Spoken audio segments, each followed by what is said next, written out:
माझा मितवा मालिकेचा आजचा भाग हा जबरदस्त असा आहे, त्यामुळे व्हिडिओ शेवटपर्यंत नक्कीच बघा. चला तर मग आजच्या भागाला सुरुवात करूया. सगळ्यात आधी आपण पाहतो की नर्स बाहेर येऊन सांगू लागते की तुमच्या बहिणीला आता ओटीमध्ये घेणार आहेत. असं म्हटल्यानंतर अर्णव हा थोडा एकदम टेन्शनमध्ये येतो. तेवढ्यातच त्यांना हवालदारांचा कॉल येतो. हवालदार आता म्हणत असतात की इन्व्हेस्टिगेशन झालेलं आहे आणि त्याच संदर्भात साहेबांना तुमच्याशी बोलायचे, तर प्लीज जरा खाली येता का, असंही आता विचारलं जातं. जेव्हा ह्या गोष्टी विचारल्या जातात ना, आता अर्णव म्हणत असतो की हो मी येतो, आणि त्यानंतर तो आता खाली जायला निघतो. त्यानंतर खालून तो लगेचच येतो आणि जेव्हा तो येतो ना, तोपर्यंत इकडे आता अंजलीला घेतलेलं असतं ओटीमध्ये, का तर तिची डिलिव्हरी करायची असते म्हणून. मग आता इकडे अंजलीच्या डिलिव्हरीच्या वेळेला अंजलीचा आवाज येत असतो. आवाज येत असल्यामुळे ना आता कळतच नसतं की काय करावं. अर्णव खूप जास्त बेचैन होतो, कारण अंजली ओरडत असते, पण त्याला या सगळ्याबद्दल पार्टबद्दल काहीच माहिती नव्हतं आणि त्यामुळेच ना आता तो थोडा टेन्शनमध्ये येतो. त्याला असं वाटतं की अंजलीच्या जीवाला काही धोका तर नाही ना, असा विचारच तो आता करू लागलेला असतो. दुसरीकडे आता त्याच्या लक्षात येतं की काहीतरी गडबड आहे, म्हणूनच तो एका जागेवर जाऊन बसतो. त्याचं डोकं चालेनासं होतं.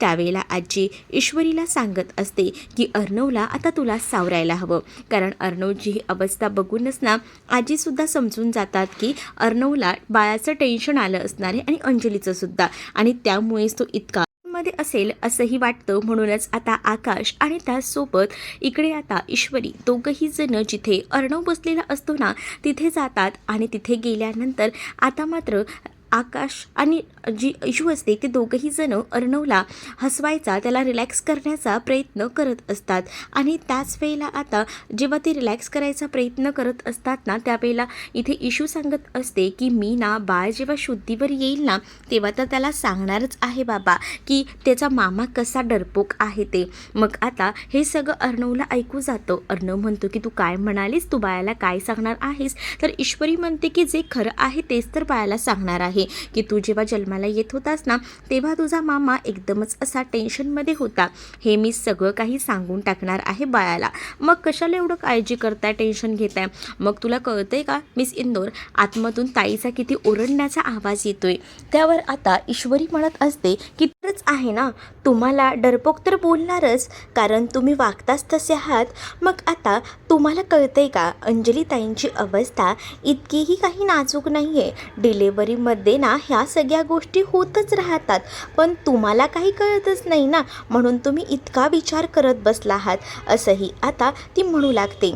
त्याच वेळेला अर्णव म्हणतो की बाकी तुम्ही काही म्हणा, पण मला टेन्शन आलेलं आहे आणि म्हणूनच ना मी या सगळ्याचा विचार करतोय. मग आता ईश्वरी म्हणते की अहो मी इंदौरचे आहे बघा. बाळाचा आवाजसुद्धा आला. बाळाचा आवाज आल्याबरोबर ईश्वरी अर्णवला मिठी मारते. अर्णव म्हणतो की हा ताईच्या बाळाचा आवाज आहे का? तर ईश्वरी म्हणते की हो, हा ताईच्याच बाळाचा आवाज आहे. आवाज ऐकल्या दोघंही जण खूपच जास्त खुश होतात. आणि तेव्हा ना आता काही जण म्हणजे आकाश, त्याचसोबत ईश्वरी आणि अर्णव हे एकमेकांना मिठी मारू लागतात. जेव्हा आता ते एकमेकांना मिठी मारतात ना तेव्हा मात्र आता एकमेकांकडे ते बघून हसतात. आणि आता मामा झाल्याचा आनंद तर खूप मोठा असतो अर्णवसाठी. आणि जेव्हा डॉक्टर सांगतात की मुलगी झाली आहे, तुम्हाला कोण हवं होतं असा देखील प्रश्न आधी ते करतात, त्यावर अर्णव सांगतो की मला भाची हवी होती. तर ईश्वरी म्हणते की मला भाचा, पण त्याने सांगितलेलं असतं की अभिनंदन, तुम्हाला भाची झाली आहे म्हणजेच मुलगी. आता मुलगी झाली म्हटल्यावर आता सगळ्यांनाच आनंद एकदम गगनात मावेनासा झालेला असतो. मामाही आनंदाने नाचू लागतात. कधी एकदा बाळाला बघतोय ना असं झालेलं असतं. पण आता इथे डॉक्टर जे आहेत ना त्यांचीच वाट बघत असतात ईश्वरी आणि अर्णव. आता या सगळ्यांची भांडणं सुरू होतात की पहिल्यांदा कोण बाळाला बघायला जाणार. त्यामध्ये अर्णव म्हणतो की मी मामा आहे तर मीच आधी आतमध्ये जाणार आणि बाळाला बघणार. मग त्यावर मात्र आजी म्हणत असते की नाही, मी जाणार आहे आधी आतमध्ये. पण त्यानंतर मात्र मामा बोलतो की नाही, सगळ्यात मोठा मी आहे. मग सगळेच जण मामाकडे बघू लागतात.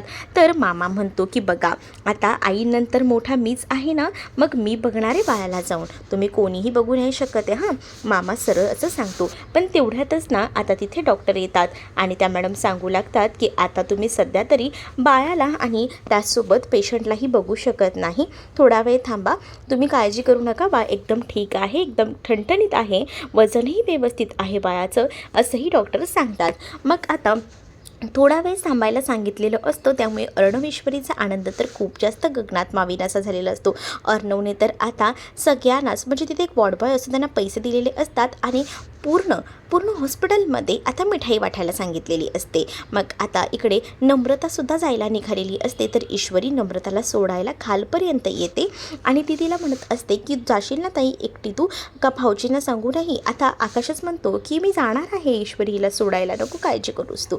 मग आता थोडं ईश्वरीला बरं वाटतं की आकाश नेहमीच तिच्या बरोबरीला असतो, जोडीला असतो, आता तिला नेहमीच साथ देत असतो हे बघूनच. आणि त्यानंतर आता नम्रता म्हणत असते ईश्वरीला की तू काळजी करू नको, सगळं काही आता नीट होईल, सगळं चांगलं होईल, मीही जाते घरी आणि घरी जाऊन मी आता सगळ्यांना आनंदाची बातमी देते, असंही आता इकडे नम्रता सांगू लागते. आता त्यांना ओढ लागलेली असते बाळाला बघायची. दुसरीकडे आता सुप्रिया हीही खूप जास्त टेन्शनमध्ये असते. सुप्रिया ही विचार करत असते की कधी सगळं काही व्यवस्थित होईल, नॉर्मल होईल, असा विचार डोक्यामध्ये आता सुरू असतो. कारण तिलाही असंच वाटत असतं की कधी येणार आहे नम्रता, कारण तिला काळजी लागून राहिलेली असते की तिथे काय काय घडलं असेल याबाबतची. पण त्याच वेळेला आता जेव्हा तिथे शंभू असतो ना, तो म्हणतो की बघ मी जाऊ का, मी घेऊन येऊ का तिला. पण आता त्याला सुप्रिया म्हणत असते की नको थांब. मग तेवढ्यातच ना ती दोघंही जण बाहेर बघतात. तर तोपर्यंत नम्रता आलेली असते आणि नम्रताला आता घेऊनच ना आकाश आलेला असतो. आणि आकाश जेव्हा नम्रताला घेऊन येतो तेव्हा तो तिला मिठाईचा बॉक्सही देतो. तो बोलतो की मी घरात आलो असतो, पण आता खूप जास्त उशीर झाला आहे, त्याच्यामुळे मी येत नाही, पुन्हा कधीतरी येईन, आईला सांग विचारले म्हणून आणि बाबांनासुद्धा. आणि असं बोलूनच ना तो आता बाहेरच्या बाहेरच जात असतो. तर नम्रताही म्हणत असते की थँक्यू. आणि त्याच वेळेला ती दोघंही जण एकमेकांना मिठी मारतात आणि त्यानंतर ती आता आतमध्ये जायला निघते.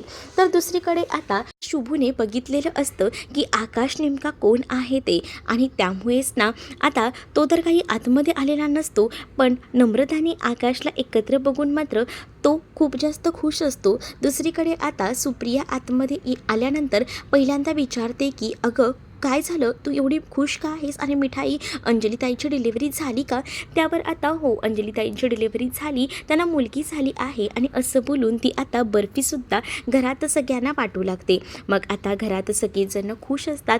आणि त्याच वेळेला आता सुप्रिया म्हणत असते की बरं झालं एकंदरीत तू होतीस तिथे, आणि आता मी बाबांनासुद्धा ही मिठाई देऊन येते, असंही आता ती म्हणू लागते. बाबा आतमध्येच पुस्तक वाचत बसलेले असतात, म्हणूनच आता ती आतमध्ये जायला निघते. आतमध्ये जेव्हा जाते बाबांना, तेव्हा आतमध्ये बाबा पुस्तक वाचत असताना आतमध्ये जाऊन बाबांना बर्फी देते आणि बाबांना म्हणते की अंजलीताईंची डिलिव्हरी झालेली आहे, मुलगी झाली आहे. बाबांना ही गोष्ट ऐकून आनंद होतो. त्यानंतर आता बाबा म्हणत असतात अंजली तर ओके आहे ना, सगळं काही ठीक आहे ना. हो हो अंजली ठीक आहे. खरं तर ना बाबा तुम्हाला काय सांगू, जिजू आणि ईश्वरी दोघंही जण ना कधी एकदा अंजलीताईंची डिलिव्हरी होते ना, या क्षणाची वाट बघत होते, आणि आज त्यांच्या आयुष्यात तो क्षण आलाय. पण आता डिलिव्हरी तर झाली आहे, आणि त्यांना ना आता डिलिव्हरी झाल्यानंतर राकेशचं खरं रूप सगळ्यांसमोर आणायचं होतं.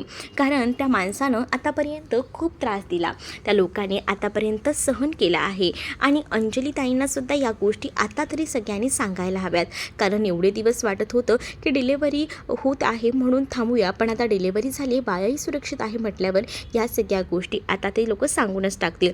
आणि तुमचा ॲक्सिडेंट झाला आहे ना, ही गोष्टसुद्धा आपण त्यांना सांगायची, कारण तुमचा ॲक्सिडेंट घडवणारा मागे सुद्धा तोच होता, आणि आज बघितलं ना कोणती शिक्षा भोगतोय, त्याचाही तसाच अपघात झाला, शेवटी त्यालाही कोमात जावंच लागलं, असंही आता नम्रता बाबांना बोलत असते. तर बाबांनासुद्धा तो प्रसंग आठवतो. बाबा म्हणत असतात तो नराधम आहे, त्याला तर शिक्षा व्हायलाच हवी आणि त्याचं खरं रूप ना अंजलीसमोर तर यायलाच हवं. बरं झालं माझी ईश्वरी तरी त्याच्या तावडीतून सुटली, नाहीतर माझ्या ईश्वरीचंही काय झालं असतं ना, खरंच ना मी विचारही करू शकत नाही असंही आता म्हटलं जात असतं.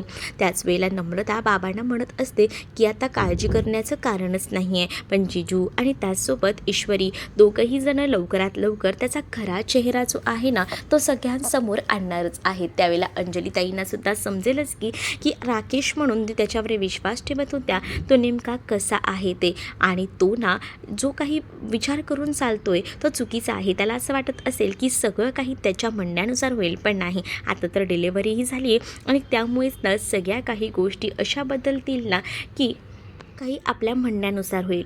आपणही डिलेव्हरी झालेलीच आहे आणि तुमच्या अपघाताचंही आपण तेव्हा सगळ्यांना सांगायचं. दुसरीकडे आता राकेश जो आहे तो अजूनही बेशुद्ध अवस्थेत असतो, पण आता हळूहळू तो सगळ्या ह्याला रिस्पॉन्ड करायला लागलेला असतो. शेवटी त्याच्या मुलीचीच कृपा म्हणायला हरकत नाही, कारण जो माणूस कोमात होता 8 तास तब्बल कोमात होता तो, पण आता ना हळूहळू का होईना तो डोळे उघडायला लागलेला असतो. डोळे हळूहळू उघडतो आणि इकडे आता अर्णव आणि ईश्वरीसुद्धा त्याच्याच वॉर्डमध्ये गेला निघालेले असतात, कारण एकाच हॉस्पिटलमध्ये अंजलीला आणि राकेशला ॲडमिट केलेलं असतं. इकडे आता राकेश हळूहळू आपले डोळे उघडतो आणि त्यानंतर मात्र आता त्याच्या हातापायांची सुद्धा हालचाल होऊ लागते. म्हणजेच तो आता कोमातून पूर्णतः 8 तासानंतर तब्बल बाहेर आलेला असतो आणि जेव्हा तो कोमातून बाहेर येतो ना तेव्हा मात्र आता त्याची हालचाल जी आहे ती आता नॉर्मल होत असते, पण तो अजूनही काही समजू शकत नसतो, काही बोलू शकत नसतो. फक्त त्याच्या हातापायांची हालचाल होत असते. त्याने डोळेही उघडलेले असतात आणि पूर्ण डोळे उघडल्यामुळेच आता तेवढ्यातच ना इकडे आता अर्णव ईश्वरी तर त्याच्याच वॉर्डमध्ये यायला निघालेले असतात, पण आता अंजली ही अजूनही बेशुद्ध असते. म्हणूनच मामा त्याचसोबत वल्लरी आणि आजी हे सुद्धा आता तिथे जायला निघतात, कारण आता त्यांनाही असंच वाटत असतं की राकेशला बघावं जाऊन राकेशची अवस्था कशी आहे ते, कारण राकेश कोमात गेला होता हे त्यांना माहिती होतं, पण जेव्हा ते लोक जाऊन बघतात तर काय त्याचे आता डोळे उघडलेले असतात आणि त्यामुळे आता त्यांनी डॉक्टरांना सुद्धा बोलवलेलं असतं बघण्यासाठी, विचारण्यासाठी की नेमकं काय आहे ते, कारण आता त्याने डोळे उघडलेले असतात पण तो काही बोलतही नसतो. त्यामुळे आता थोडा विचार करण्यासारखी गोष्ट असते की आता त्यांना जर कोमातनं ते बाहेर आले असतील तर कसं. पण इकडे वल्लरी विचार करते की हा माणूस आहे ना काही झालं ना तरीसुद्धा कोमातून बाहेर यायला नको, असाच विचार ना इकडे मात्र आता वल्लरी करत असते. पण दुसरीकडे मात्र आता वल्लरीला असं वाटत असतं की हा माणूस कोमात आहे तो कोमातच राहू दे, कारण तिला असं वाटतं की कशाला ना उगाच ह्याला आपण फुकटचं गिळायला द्यायचं, म्हणून ती असा विचार करते. पण आता आजीला टेन्शन असतं. आजी म्हणत असते की जावई बापू तुम्हाला मुलगी झाली आहे, मुलीच्या कृपेमुळे निदान तुम्हाला, मला असं वाटतंय की शुद्धही आलेली आहे, तुम्ही शुद्धीवर आलायत ना हे बघूनच मला बरं वाटलं, असंही आता म्हटलं जात असतं. तेवढ्यातच अर्णव ईश्वरीही तिथे येतात. अर्णव ईश्वरीही जेव्हा तिथे येतात ना तेव्हा बघतात तर काय राकेशने डोळे उघडलेले असतात आणि जेव्हा राकेश डोळे उघडतो इकडे तिकडे पाहतो त्याच वेळेला आता राकेश फक्त बोलू शकत नसतो. डॉक्टर चेकिंगला येतात. डॉक्टरांना आता विचारलं जातं की हा काही हालचाल वगैरे का करत नाही आहे. त्यावेळेला डॉक्टर सांगतात की सॉरी, पण आताच ते सध्या 8 तासानंतर शुद्धीवर आलेले आहेत, त्यामुळे आता ते काहीच करू शकणार नाही आहेत, जरा थांबा, थोडा धीर धरा, कारण थोड्या वेळाने ते रिस्पॉन्ड करू शकतील. फक्त त्याने डोळे उघडलेत, हातापायांची हालचाल केली, बाकी हालचाली व्हायला वेळ लागेल, त्यामुळे थोडा धीर धरा असंही आता डॉक्टरांनी सांगितलेलं असतं. डॉक्टर जेव्हा एवढं सगळं बोलतात तेव्हा मात्र आता बहुतेक त्यांच्या मुलीचाच हा पायकून म्हणायला हवा असंही डॉक्टर म्हणतात, कारण त्यांनाही माहिती असतं की त्यांच्या बायकोची डिलेव्हरी झालेली आहे आणि मुलगी झालेली आहे. आणि या सगळ्या गोष्टी जेव्हा डॉक्टर बोलतात ना तेव्हा अर्णव आणि ईश्वरीसुद्धा विचार करतात की चला आता फायनली हा माणूस शुद्धीवर आला आहे म्हटल्यावर आता आपल्यासाठी काम सोपं होणार आहे, कारण आता ती लोकंसुद्धा वाट बघणार नाही आहेत. पण इकडे आता ईश्वरी अर्णवला अंजलीचं बाळ बघायचं असतं, अंजलीला बघायचं असतं आणि त्यासाठी त्यांची नुसती हालचाल सुरू असते. पण डॉक्टर आता पूर्णपणे राकेशला वगैरे चेकही करत असतात आणि त्यावेळेला अर्णवला राग येत असतो हे सुद्धा ईश्वरीला कळत असतं. अर्णवला आता ईश्वरी सावरत असते आणि ती आता त्याला बाहेर त्या वॉर्डमधून घेऊन जाते. दुसरीकडे आता इकडे रूममध्ये नम्रता उभी असते आणि तेवढ्यातच तिकडे आता शुभू येतो. आणि शुभू जेव्हा तिथे येतो तेव्हा तो म्हणतो की मगाशी बाहेर जो आला होता तो आकाश पाटील तोच होता का तुझा होणारा नवरा? त्यावर हो हो, तोच माझा होणारा नवरा होता. तू बघितलंस का त्याला? मग तू बाहेर का नाही आलास? मग तो म्हणतो उगाच कशाला ना तुमच्यामध्ये डिस्टर्ब, म्हणून मी बाहेर आलो नाही, असं काहीसं तो आता सांगू लागतो. आणि त्याच वेळेला आता इकडे नम्रताही म्हणत असते की बाहेर आला असता तुझी ओळखही करून दिली असती मी, ती म्हणते. मग तो म्हणतो काही हरकत नाही, राहू दे. आणि त्याच वेळेला ती म्हणते माझी चॉईस कशी वाटली, कसे आहेत ते? मला ना तुझी चॉईस ना बिलकुलही आवडली नाही बघ, म्हणजे एकदम साधासुद्धा माणूस आहे. मला असं वाटलं होतं की काहीतरी एकदम भारी असेल, माझ्यासारखा असेल, एकदम डॅशिंग वगैरे. त्यावर नम्रता लगेच म्हणते तू आणि डॅशिंग, आणि असं बोलून त्याचा हात आहे ना मागूनच मुरगळून टाकते. आणि त्याच वेळेला तो म्हणतो अगं सोड सोड. त्यावर आता म्हणते चांगले आहेत, माझ्या आकाश सरांना नावं ठेवायची नाहीत हा, पहिल्यांदाच मी सांगते. असंही आता नम्रता ही बोलत असते. नम्रता जेव्हा ह्या सगळ्या गोष्टी बोलते तेव्हा मात्र आता शांतच इथे शुभू बसलेला असतो. सगळीकडे आता इथे आपल्याला पाहायला मिळतं, सगळेजण बघत असतात की कधी एकदा अंजली शुद्धीवर येते. अंजलीच्या वॉर्डमध्ये सगळीजण बसलेली असतात. तेव्हाच आता अंजली शुद्धीवर आलेली असते आणि शुद्धीवर आल्या मामी असं म्हणते आणि आजी. त्याबरोबर सगळीजण आता अंजलीकडे धावत जातात. अंजलीला म्हणत असतात की बाळा ओके तर आहेस ना, बरं वाटतंय का? तर ती म्हणते की हो मला बरं वाटतंय, माझं बाळ असं ती म्हणत असते. त्याच वेळेला आता तिला सगळीजणं म्हणतात की तुझं बाळ एकदम ओके आहे, काळजी करू नकोस, तुला मुलगी झालेली आहे, असंही आता सांगितलं जातं. त्यावर आता ती खूप जास्त खुश झालेली असते जेव्हा तिला कळतं की तिला मुलगी झाली आहे. आणि मुलगीसुद्धा खूप गोंडच आहे हा ताई, अगदी तुझ्यासारखी, असंही आकाश म्हणत असतो. दुसरीकडे आता आजीही सांगत असते की माझी सात्विकाच परत आली आहे असंच मला वाटते. त्यामुळे आता अजूनच खूप जास्त बरं अंजलीला वाटू लागतं. अंजली विचार करते की चला फायनली डिलिव्हरी आपली व्यवस्थित झालेली आहे, तर मग आता बाळाला तोपर्यंत ठेवलं आहे, तू काळजी करू नकोस, आता बाळ व्यवस्थित आहे. आणि तिलाही आता आनंद झालेला असतो की तिला मुलगी झाली आहे या गोष्टीचा. त्यामुळे तीही आता खूपच जास्त खुश असते. दुसरीकडे मात्र आता इकडे अंजली जी आहे तिचा मात्र एक निर्धार पक्का झालेला असतो की तिला आता अर्णव आणि ईश्वरीला बाळाला भेटू द्यायचं नसतं, बघू द्यायचं नसतं. आणि त्याचसाठी ना ती आता मामीला सांगत असते की मामी प्लीज माझं काम करशील ना. इकडे आता अर्णव आणि ईश्वरीला बाळाला भेटायची ओढ लागलेली असते, म्हणूनच दोघंही जण हातात हात घेऊन अगदी हॉस्पिटलमध्ये चालत असतात. का तर बाळाला भेटण्याची उत्सुकता तितकी असते की ती दोघंही विसरून गेलेली असतात की इतके ते दोघंही जण जवळ आलेले असतात.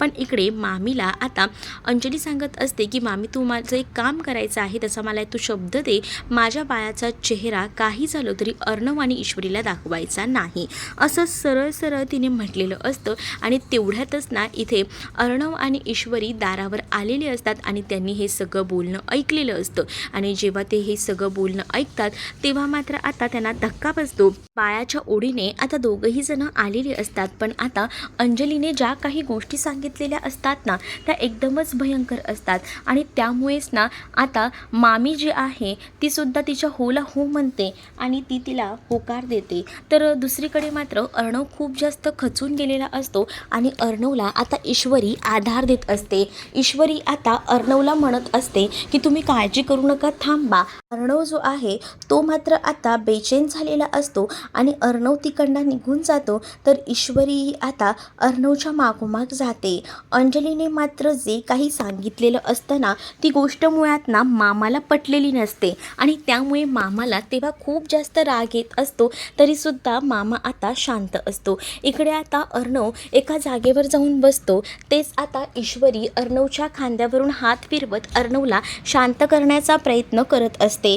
अर्णव म्हणत असतो की मला तर ताईकडनं ही अपेक्षा नव्हती, म्हणजे आम्ही आई गेल्यापासून दोघंही जण लहानाचे मोठं एकत्र झालो, एकमेकांना आधार देत, आणि आज ताईला मुलगी झाली आहे आणि ताई आज मुलगीच मला हातात देत नाही आहे, मला किती वाईट वाटतंय मिस इंदौर, मी तुला काय सांगू, असंही आता तो म्हणत असतो. जेव्हा तो हे सगळं काही बोलतो तेव्हा मात्र आता ईश्वरी त्याला शांत करण्याचा, त्याला समजून घेण्याचा प्रयत्न करत असते. त्याला म्हणत असते की मला तुमच्या वेदना, तुमच्या भावना समजत आहेत, पण तुम्ही शांत व्हा, नका त्रास करून घेऊ इतका. तेवढ्यातच ना आता मामा तिथे आलेला असतो, कारण मामाला ना या सगळ्या गोष्टी कळलेल्या असतात आणि मामा तिथे तिथे येतो आणि म्हणतो की आता खूप झालं, आता नाही मी सहन करणार. त्याच वेळेला आता अर्णव आणि ईश्वरी उठून बसतात. मामा म्हणतो की अंजली जे काही बोलत आहे ना ते भयंकर असं आहे. तुम्हा लोकांना वाटत असेल साधं, पण मी आता समजून घेणार नाही आहे, कारण तिने आता सगळ्या मर्यादा ओलांडल्या आहेत. तुम्ही त्या दोघाही जणांनी त्यांच्यासाठी काय काय म्हणून नाही केले आणि त्याची काही आहे का तिला? त्याचं काहीच नाही आहे तिला. आणि आपण तसंही ठरवलंच होतं ना की त्या राकेशचं सत्य तिची डिलिव्हरी झाल्यानंतर सांगायचं. तर मग आता हीच ती वेळ आहे हे सगळं काही सांगून टाकण्याची, कारण आहे ना आता खूप सहन केलं आहे. तिचं बायाही सुरक्षित आहे आणि तीही सुरक्षित आहे, त्यामुळे आता कोणत्याही गोष्टी लपवायची गरज नाही आहे आणि मी आता तिला सगळं काही सांगणार आहे. तिचे डोळे उघडायची गरज आहे, असंही आता मामा बोलत असतो. मामा जेव्हा या सगळ्या गोष्टी बोलतो तेव्हा मात्र आता इकडे अर्णव आणि ईश्वरी हे दोघंही जण मामाला थांबवायचा प्रयत्न करत असतात. पण आता मामा म्हणत असतो की मला ना जराही थांबायचं नाही आहे, कारण आतापर्यंत मी खूप सहन केलं, पण इथून पुढे मी नाही सहन करू शकत. मामाने डायरेक्ट म्हटलेलं असतं आणि मामा बोलण्यासाठी म्हणून का होईना तिकडनं जायला निघतो. इकडे आता अंजली जी आहे ती मात्र आता हॉस्पिटलमध्ये असते. त्याच वेळेला वल्लरी तिला म्हणत असते की अंजली तू काळजी करू नकोस हा बिलकुलही, कारण आहे ना मी तुझ्यासोबत आहे. तू बोललीस ना मला बाळाचा चेहरा दाखवायचा नाही त्या दोघांना, मग नाही दाखवणार, बस झालं. तर मग आता इकडे अर्णव आणि ईश्वरी बाहेरूनच अंजलीला बघत असतात. मामा आता भडकलेला असतो आणि अंजलीला म्हणत असतो की या घरात आहे ना सगळ्यात जास्त हुशार आणि सगळ्यात जास्त नीट व्यवस्थित असं ना मी तुला समजत होतो, पण तू तर तशी नाही निघालीस गं. म्हणजे या घरात आहे ना तू समजण्या पलीकडची निघाली आहेस. तुझ्यासाठी त्या दोघांनी आतापर्यंत काय काय म्हणून नाही केलं आणि त्याचं हे पान फिरतेस तू, हां हे करतेस तू, असंही आता मामा अंजलीला म्हणत असतो. त्याच वेळेला आता वल्लरी म्हणत असते की काय केले हो त्या दोघांनी एवढं, तुम्ही एवढा मोठा बाऊ करताय त्या दोघांचा या गोष्टीचा, तुम्हाला तरी कळतं आहे का काय केलं आहे एवढं ते. त्यावर आता इकडे अंजली म्हणत असते की मामा मला काही बोलायचं नाही आहे, पण आता मामा भडकलेला असतो. मामा जोरजोरात तिला बोलत असतं तुझं चुकतंय, तू चुकीचा निर्णय घेतेस, तू सरळ म्हणतेस की अर्णव आणि ईश्वरीच्या हातात बाळ देणार नाही, बाळ बघू देणार नाही, हे किती चुकीचं आहे. हां तू विसरतेस का सगळ्या गोष्टी? आतापर्यंत तुम्हीच दोघं भाऊ बहीण एकमेकांसाठी होतात, मान्य आहे तुमची भांडणं झालीत आणि मग तो सगळा राग बाळावर कशाला काढायचा? तुला कळतंय का अंजली तू काय वागतेस ते, असंही मामा आता ओरडून तिचे कान धरून बोलत असतो. म्हणजेच आता तिला निदान एवढं तरी कळायला हवं की तिचं किती चुकतंय, कुठे चुकतंय ते. इकडे आता अर्णवही बेचैन झालेला असतो, पण आता मामा एवढा ओरडत असतो ना की मामाचा आवाज आहे ना त्या वॉर्डच्या बाहेरही येत असतो. त्यामुळेच आता नर्स आलेली असते आणि नर्स म्हणते की थांबा एक मिनटं, आवाज तुमचा बाहेर येतो आहे. मग आता मामा शांत होतात आणि त्याच वेळेला आता ती नर्स जी आहे ती खरं तर नेहमीसारखं रुटीन चेकअप करायला आलेली असते आणि तेव्हाच ती म्हणत असते की ती सारखी पुढे पुढे करत होती, ती बाळाची मामी होती वाटतं, बाहेरही ती थांबली आहे आणि मामा आणि मामीनं खरंच ना किती काय काय करत होते. खरंच काय बोलावं ना, मस्तच, म्हणजे मी असे कधी मामा मामी बघितलेच नव्हते, असंही ती आता नर्स बोलत असते. आणि जेव्हा ती नर्स हे सगळं काही बोलते ना तेव्हा मात्र आता हे सगळं ऐकून ना अंजलीचे डोळे उघडतात. मग आता ती नर्स तिकडनं जात असते. नर्स जात असतानाच इकडे मामाला ती सांगत असते की प्लीज लाऊडली बोलू नका प्लीज हां. आणि त्यानंतर मात्र आता अर्णव ईश्वरी बाहेरच थांबलेले असतात. तर मामा मात्र आता म्हणत असतात अंजलीला आता तरी तुला समजतंय का, तिराहित व्यक्ती सांगतोय की त्यांनी तुझ्यासाठी काय काय केलेलं आहे, पण तू ह्या सगळ्या गोष्टी विसरतेस. मग आता बाहेर आलेली नर्स अर्णव ईश्वरीला सुद्धा सांगू लागते की प्लीज त्यांना सांगा की जास्त बोलू नका, कारण मॅडमचा जो BP आहे तो अजूनही नॉर्मलमध्ये नाही आहे, त्यामुळे प्रॉब्लेम होऊ शकतो. बाळाला सुद्धा दूध वगैरे त्यांना द्यायचं आहे, त्यामुळे मी तुम्हाला हे सगळं काही सांगत आहे, असंही ती नर्स बोलते. दुसरीकडे आता इकडे नम्रता विचार करत असते. तर नम्रताच्या फोनवर आकाशचा फोन आलेला असतो. तर आकाश नम्रताला विचारत असतो की ओके तर आहेस ना. नम्रता म्हणते हो. नम्रता विचारते तुम्ही पोचलात का? त्यावर आकाश म्हणतो की हो आता जस्ट निघालो आहे, पोचेन थोड्या वेळात. मग काय म्हणतेस तू, त्याला विचारते जेवलात का वगैरे. तो म्हणतो की हो झाला आहे. मग तू ओके तर आहेस ना. ती म्हणते की हो पण मला जरा तुमच्याशी बोलायचं होतं, असंही ती त्याला म्हणत असते. आणि त्याच वेळेला ती उद्याच्या क्लाउड किचनबद्दल बोलत असते की उद्या काही माणसं येणार आहेत तर तुम्ही येऊ शकता का. तर तो म्हणतो की हो मी येईन ना, का नाही येईन मी, काळजी नको करूस, असंही तो म्हणतो. पण त्यावेळेला ती म्हणत असते की मी करेन हँडल, पण तो म्हणतो की नको मी येईन. आणि त्याच वेळेला ती म्हणते की अजून एक गोष्ट तुम्हाला सांगायची होती, म्हणजे मी बघितलं आज ऑब्झर्वेशन ऑब्झर्वेशन केलं की आपण जेव्हा दोघंही जण एकत्र असतो, एकमेकांजवळ असतो, तेव्हा तुमच्या आईला ते सगळं सहन होत नाही. म्हणजे तुमच्या आईच्या वागण्यातनं, बोलण्यातनं मला ते सगळं जाणवतं. ते आपल्याकडे एका वेगळ्याच नजरेनं बघत असतात. त्यावर आकाश म्हणतो की मलासुद्धा ह्या गोष्टी जाणवत आहेत, मलाही या गोष्टी कळत आहेत, पण नको हे करूच, काळजी करूच, सगळ्या काही गोष्टी नॉर्मल होतील. आणि आईचा काय विचार करत बसली आहेस, आकाश असं म्हणतो. आकाश तिला सांगतो की बघ, आई प्रेम नाही करत, मी तुझ्यावर प्रेम करतो, त्याच्यामुळे आईचा विचार तू करू नकोस, ती तशीच वागणार आहे. आपण आपलं दोघंही एकमेकांना समजून घेतो ना, बस इतकंच आपल्यासाठी महत्त्वाचं आहे. असंही बोलून आकाश आता नम्रताला समजावत असतो. तेव्हा जाऊन नम्रतालाही थोडं बरं वाटतं, पण नम्रताला आधी अनकम्फर्टेबल वाटत असतं, कारण हॉस्पिटलमध्ये सुद्धा मुलगी झाली हे जेव्हा कळलेलं होतं, तेव्हा आकाश आणि नम्रताने एकमेकांना मिठी मारलेली होती. आणि तेव्हाच ना वल्लरीने रागात त्या दोघांना बघितलेलं होतं. आणि या सगळ्या गोष्टी आता नम्रताच्या डोक्यामध्ये फिरत असतात, कारण शेवटी त्यांचा साखरपुडा झालेला आहे आणि आता लग्नही होणार आहे. तरीसुद्धा ह्याची आई अजून कशी मानायला तयार नाही, हे थोडं तरी खटकत असतं नम्रताला, आणि म्हणूनच ती तसं बोलून दाखवते. इकडे आता नर्सही पुन्हा आलेली असते आणि नर्स म्हणत असते की प्लीज आरडाओरडा करू नका सर, तुमचा आवाज आहे ना बाहेर येतो आहे आणि पेशंटलाही त्यांचा त्रास होऊ शकतो, म्हणून मी तुम्हाला सांगते. त्यानंतर आता जेव्हा बाहेर येतात इकडे जे मामा आहेत ते, तेव्हा मामाला सुद्धा अर्णव सांगतो की मामा नको एवढं हे करूस. आणि त्यावेळेला आता ती नर्सही म्हणते की पेशंटचा BP थोडा नॉर्मल होऊ दे, मग तुम्हाला जे बोलायचं आहे ते बोला, कारण बाळाला या सगळ्याचा त्रास होऊ शकतो. मग दुसरीकडे आता मामाला अर्णवही समजावत असतो. अर्णव मामाला सांगत असतो की बघ मामा, नको इतका हायपर होऊ, सगळ्या गोष्टी कळत आहेत, पण आधी बाळाला बरं होऊ दे. पण मला नाही गोष्टी पटत आहेत रे, ती तुम्हाला भेटायला देत नाही आहे, बाळाला बघायला देत नाही, किती चुकीची गोष्ट आहे. हे सगळं तिने नाही करायला पाहिजे होतं. तुम्ही तिच्यासाठी काय काय करताय, या सगळ्या गोष्टी कशा काय ते विसरू शकते. म्हणूनच मला तिला सांगायचं होतं, आता राहू दे, तिला होऊ दे बरं, पण मी तिला सगळं काही सांगणार आहे, असं देखील मामाने आता ठरवलेलं असतं. तर पुढील भागामध्ये आता एक भयंकर असा सीन घडलेला दाखवलेला आहे. म्हणजे आता राकेश जो आहे तो अजूनही बोलत नसतो. राकेश अजूनही जो आहे तो बेशुद्धच आहे, म्हणजे डोळे तर उघडलेले आहेत, पण जस्ट कोमातून बाहेर आलेलं असतं. पण बाळाला भेटू देत नसते ना अंजली, म्हणूनच आता सगळा रागेन अर्णव त्या राकेशवर काढतो आणि राकेशची कॉलर वगैरे धरत असतो आणि तो म्हणत असतो की हे सगळं तुझ्यामुळे होते. राकेश शांत असतो, निश्चित पडलेला असतो, अक्षरशः अर्णव त्याचा गळाही दाबतो. त्यावेळेला ईश्वरी त्याला मागे सरकवत असते, मागे खेचत असते, नको अर्णव सर. आणि त्यानंतर त्यांनी एक आयडिया केलेली असते की डॉक्टर आणि नर्सचा गेटअप करून जायचं आणि बाळाला बघायचं. आणि त्यामुळे आता अर्णवला अंजलीच्या बाळाला बघता आलेलं असतं आणि त्यामुळे तो खूप जास्त खुश असतो. तर तुम्हाला हा भाग कसा वाटला हे कमेंटमध्ये मला नक्कीच सांगा आणि अशाच नवनवीन भागांसाठी आपल्या चॅनलला सुद्धा सबस्क्राईब नक्कीच करा. चला तर मग भेटूया पुढच्या भागामध्ये. तोपर्यंत टाटा, बाय बाय.